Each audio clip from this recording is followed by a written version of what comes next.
sommes-nous seuls dans l'univers ? En contemplant le ciel nocturne face à l'immensité de l'univers qu'on a devant nous, on peut se demander s'il est possible que quelqu'un là-haut se pose la même question. Ça peut paraître un peu comme de la science-fiction, mais ce questionnement est bien réel et fascine de nombreux scientifiques à travers le monde.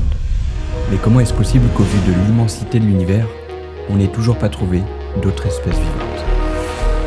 On est 8 milliards d'habitants sur Terre, mais sommes-nous aussi que 8 milliards d'habitants dans l'univers ?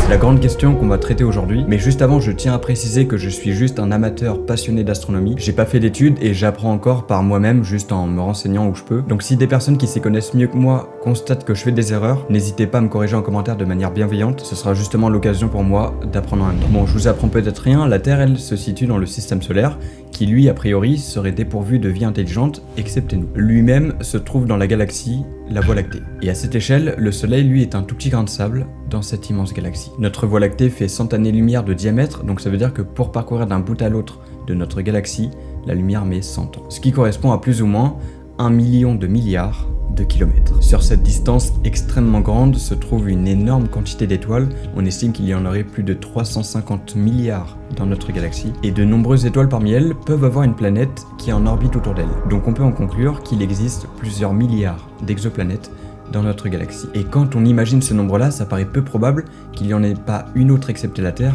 qui puisse abriter la vie. Et cette pensée-là va encore plus se renforcer en voyant cette photo-là.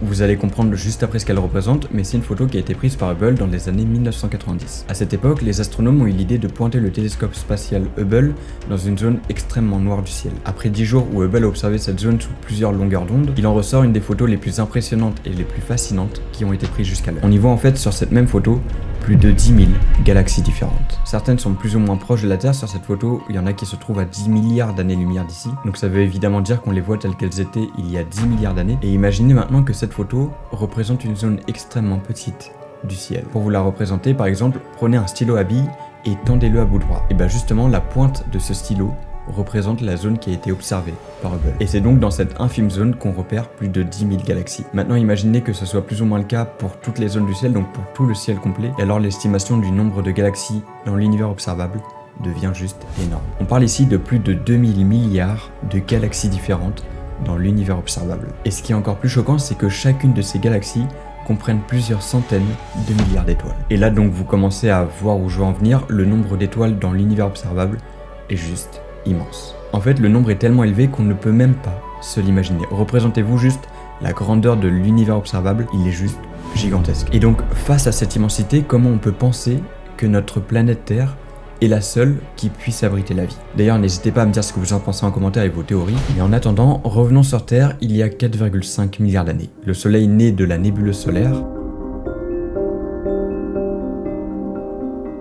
La planète Terre se forme et une protoplanète d'environ la taille de Mars entre en collision avec la Terre. Ça va justement permettre à la Lune de se former et selon les théories les plus probables, des météorites et des comètes vont apporter l'eau sur Terre. Cette molécule d'eau va se développer, la photosynthèse est lancée, le dioxygène va permettre à la vie telle qu'on la connaît aujourd'hui de naître. L'évolution suit son cours pendant plusieurs milliards d'années et on arrive à toi, actuellement, qui est en train de regarder cette vidéo. D'ailleurs, je t'en remercie, n'hésite pas à t'abonner si c'est pas fait ou à liker cette vidéo pour me soutenir. Mais bref, en gros, si tu penses que t'as pas de chance dans ta vie, et bah repense à tous les événements ou les phénomènes improbables qui t'ont précédé il y a des millions d'années. Sans tout ça, on ne serait pas là. En fait, on se rend pas compte à quel point le fait qu'on soit là relève presque du miracle. Bon après là-dessus, libre à toi de croire en ce que tu veux. Personnellement, je crois en aucun dieu et merci d'ailleurs à ceux qui respecteront ma pensée. En fait, tout ça pour dire que pour que la vie puisse apparaître sur une autre planète de l'univers, il faut qu'elle ait vécu un tas de phénomènes presque improbables comme ce qu'il s'est passé sur Terre. Il faut que la planète soit assez vieille pour que justement la vie intelligente ait eu le temps de se développer. Mais bref, en gros, le fait de penser ça réduit grandement le champ des possibles quant à l'existence de vie extraterrestre. Et c'est pourquoi justement les astronomes actuellement recherchent activement des formes de vie extraterrestres. Il y a plusieurs missions qui sont en cours, comme par exemple le programme SETI. Il a été lancé dans les années 1960 et en fait lui il a pour but de détecter les ondes électromagnétiques générées artificiellement par potentiellement d'autres êtres vivants dans l'univers. Pour ça donc, on utilise des radiotélescopes qui écoutent le ciel profond sur ces longueurs d'onde-là. Et depuis qu'on fait ça, le nombre de signaux extraterrestres détectés à l'heure actuelle est tout simplement de 0. Mais c'est pas tout, parce que pour tenter de repérer de la vie extraterrestre, les astronomes recherchent aussi des exoplanètes. Une exoplanète, c'est une planète quelconque dans l'univers qui se situe hors du système solaire. On en recense pas moins de 5300 à l'heure actuelle, et ce nombre ne fait qu'augmenter au vu de la technologie qui évolue. Et ce qui est cool dans tout ça, c'est que certaines sont considérées comme potentiellement habitables. Comme je vous l'ai dit tout à l'heure, pour que nous puissions exister sur Terre, l'existence de l'eau a été un facteur essentiel à notre développement. Et la preuve, maintenant, on est dépendant de ça. Sans eau, on ne vit pas. Et c'est parce que justement, on est la seule espèce intelligente qu'on connaît à l'heure actuelle,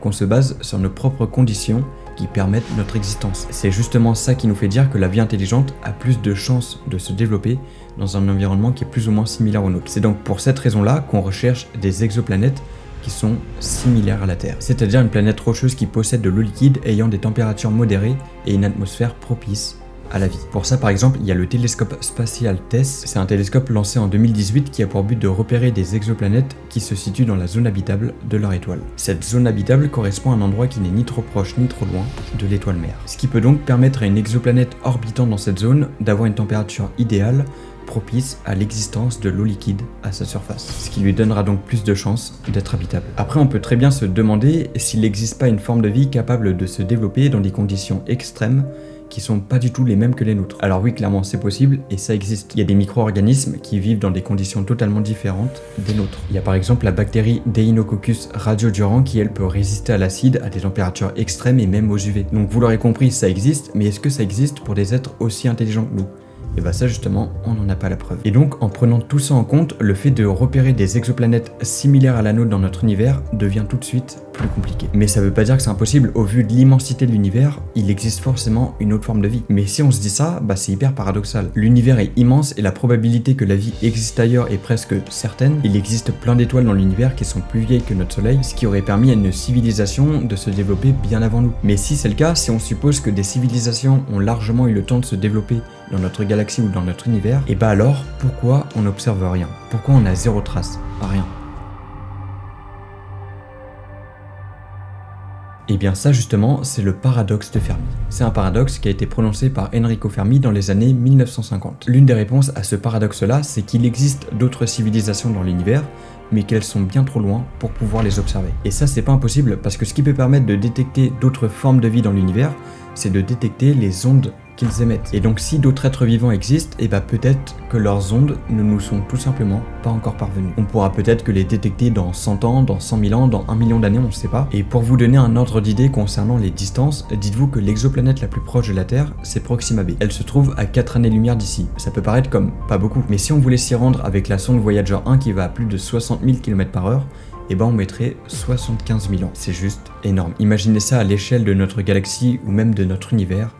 C'est immense. Donc détecter des formes de vie n'est pas une chose facile, mais la distance, c'est pas toujours un argument valable. Si on se dit que des espèces qui ont largement eu le temps de se développer se trouvent dans la galaxie, alors elles auraient largement eu le temps de conquérir la Voie lactée. Mais pourtant, on les voit pas. Alors peut-être en fait qu'il s'agit d'espèces qui n'ont pas du tout le goût de la conquête comme nous on peut l'avoir. Ou sinon, une des réponses à ce paradoxe-là, c'est que les civilisations ne durent pas très longtemps. Peut-être qu'au moment où elles commencent à se développer, il y a des catastrophes naturelles où elles s'auto-détruisent, et ça c'est pas du tout impossible. Quand on voit que nous par exemple sur Terre, on est actuellement en train de s'auto-détruire, et qu'en quelques années, plusieurs fois, on a frôlé l'extinction massive. Peut-être que d'ailleurs il arrivera un moment où nous nous éteindrons, et ça sera pas par une catastrophe naturelle, mais par nous-mêmes. Et il y a aussi une des raisons qui pourrait expliquer qu'on ne détecte pas d'autres formes de vie. C'est tout simplement qu'elles ne communiquent pas de la même manière que nous. Peut-être qu'en fait, elles sont juste invisibles. On peut pas détecter leur signal et elles ne peuvent pas détecter le nôtre. Et si on admet ça, peut-être qu'il y a des espèces vivantes proches de nous, mais qu'on ne peut même pas les repérer parce qu'elles nous sont invisibles. Et ça peut être dû à plusieurs choses. Soit elles ont une évolution qui est totalement différente de la nôtre, ou soit il s'agit d'espèces beaucoup plus avancées que nous, beaucoup plus intelligentes que nous,